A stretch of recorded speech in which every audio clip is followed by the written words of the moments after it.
मुझे Dan Gibson का पता चला, मगर मैंने उनका मुताला इसमें नहीं किया। तो मैं सूर्य रोम पढ़ा था, तो सूर्य रोम में लिखा हुआ है कि रोमी मगलूब हो गए हैं नजदीक की जमीन पर, और वो Mhm. मगलूब होने के बाद अनकरीब गालिब आ जाएंगे। जब इस आयत को पढ़ें तो अगर तो देखें पेट्रा जो है, मुझे पेट्रा का इतना खास नहीं पता, मगर जब देखें पेट्रा पेट्रा रोम से 3800 किलोमीटर पे पड़ता है।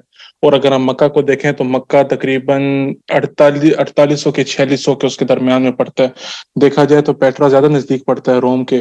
और वो गालिबन, अगर मैं गलत ना हूं तो सूर्य 3 में भी है ना, कि वो क्या कहते हैं, ना तूर सीन के पास गालिबन सूर्य 3 के पहाड़ भी नहीं और जैतून के बाग भी नहीं है वहां पर सऊदी अरब में।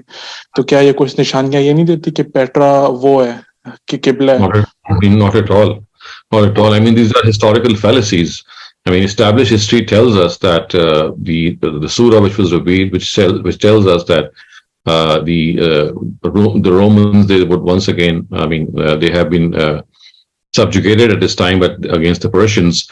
The Persians have subjugated them, but later on, these Romans would conquer. I mean, they would conquer the Persians, and this actually took place because the words which the Quran uses are fi adnal ard, which means in the nearby territory, and every person has interpreted this verse to mean the country of Rome, and that the fact that they had been conquered by the Persians, and later on they would reconquer, and then Persians would be subjugated.